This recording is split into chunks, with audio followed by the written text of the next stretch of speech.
మాఘపురాణం 2వ అధ్యాయం వ్రతమహత్యంతో స్వర్గానికి వెళ్ళిన దంపతుల కథ.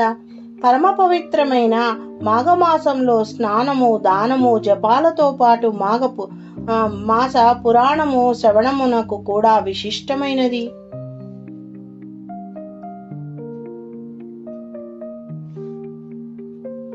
వ్యాస మహర్షి రచించిన స్కాంద పురాణంలోని మాఘపురాణము 2వ అధ్యాయంలో మాఘవ్రత మహత్యంతో బ్రాహ్మణ స్త్రీ తన భర్తతో కలిసి ఏ విధంగా స్వర్గానికి చేరుకుందో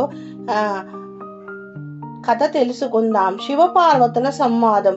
కైలాసంలో పరమశివుడు పార్వతితో, ఉమాదేవి, మాఘస్నాన మహత్యం ఎంత చెప్పినా తనివి తీరదు. పూర్వము మాఘస్నానం ఆచరించి ఒక బ్రాహ్మణ స్త్రీ తన భర్తతో కలిసి స్వర్గానికి చేరుకున్న కథ చెప్తున్నాను వినుము అంటూ ఇలా చెప్పసాగెను.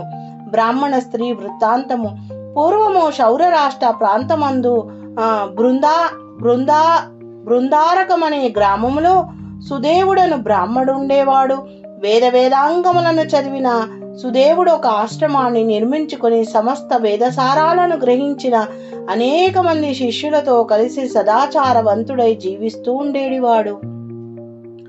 ఆ బ్రాహ్మణునికి సునంద అనే యవ్వనవతి అయిన అపురూప సౌందర్యవతి అయిన కుమార్తె ఉండేది. సుదేవుడు ఇంతటి సౌందర్యవతి అయిన కుమార్తెను ఎవరికిచ్చి వివాహం చేయాలా అని నిరంతరము ఆలోచిస్తుండేవాడు. సుమిత్రునితో కలిసి అరణ్యానికి ఎగిన సునంద ఒకనాడు గురువు గారి పూజ కోసం, హోమం కోసం పువ్వులు, సమిదలు తేవడానికి సుదేవుని శిష్యులలో ఒక్కడైన సుమిత్రుడు అరణ్యానికి బయలుదేరాడు. ఆశ్రమంలో అంతటా అడ్డుకుంటున్న సునంద ఆడుకుంటూ సుమిత్రునితో పాటు అరణ్యానికి వెళ్ళింది.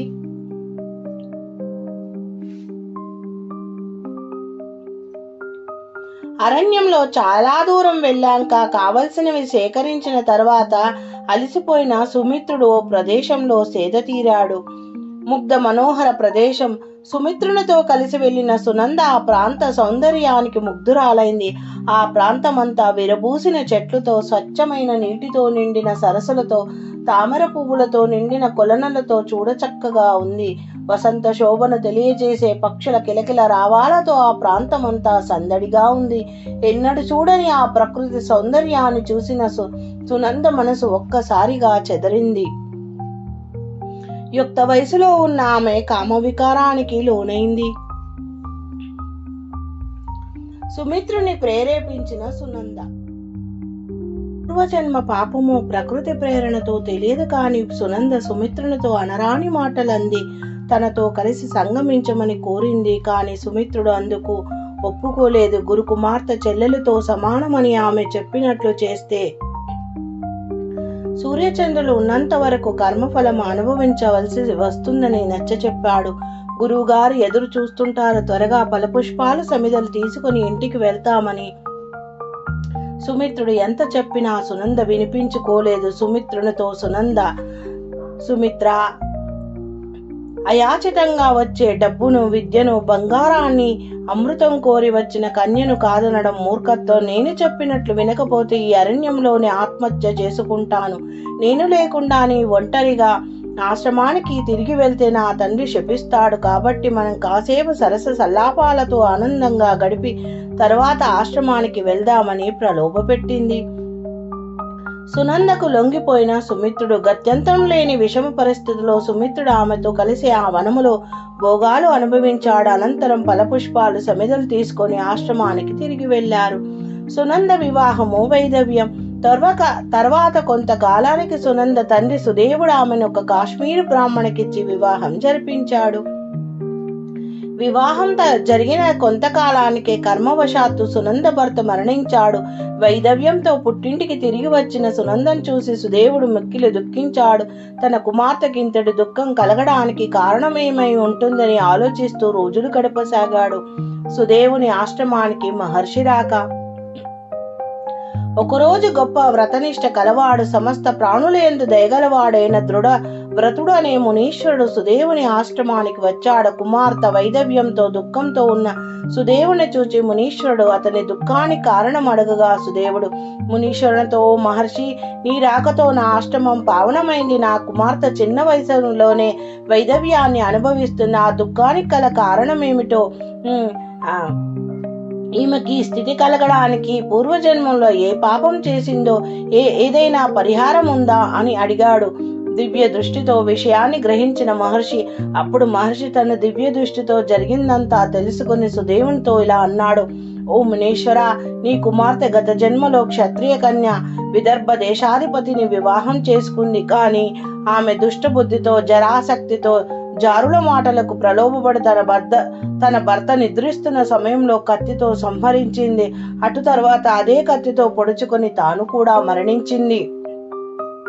ఇలా ఆమె గత జన్మంలో ఏకకాలము హత్య, ఆత్మహత్య అనే 2 పాపాలు చేసుకుంది. అలాగే ఈ జన్మంలో సోదరుని వరుసైన నీ శిష్యుని వశపరుచుకొని చేయరాని పాపం చేసింది. అందుకే ఆమెకి దుస్థితి పట్టింది. అయితే ఆమె అంతకు 14 జన్మల ముందు మాఘమాసంలో నదీ స్నానం చేసిన గౌరీదేవి వ్రతం చేసే పుణ్యానికి మహాత్ముడైన నీ ఇంట పుట్టింది అని చెప్పాడు. సుదేవుని ఆగ్రహం జరిగిందంతా విన్న సుదేవుడు చెవులు మూసుకొని, హరిహరి, ఎంత పాపం జరిగిందే, నా కుమార్తె ఇంతటి పాపాత్మురాలా అని చింతించసాగాడు. కొంతసేపటికి తేరుకున్న సుదేవుడు ఆమె పాపాలు పోయి ఆమె భర్త తిరిగి జీవించే ఉపాయం చెప్పమని మహర్షిని కోరాడు.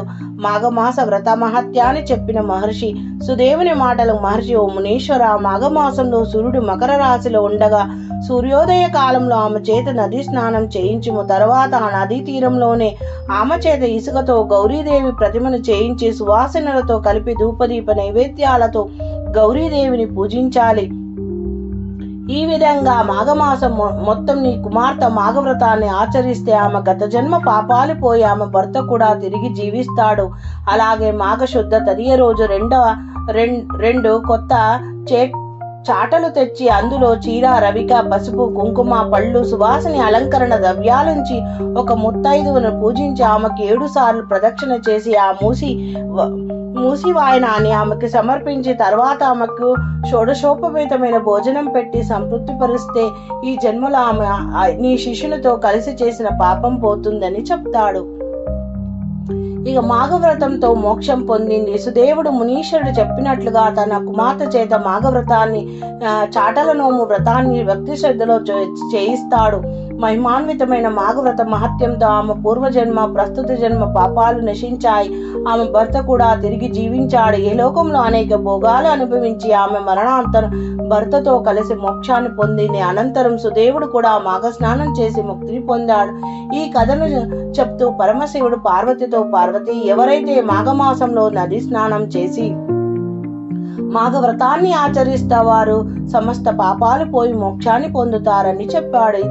ఇది స్కాంద పురాణే మాఘమాసే మహత్యే ద్వితీయో అధ్యాయ సమాప్త. ఓం నమః శివాయ. నమః. శివార్పణమస్తు.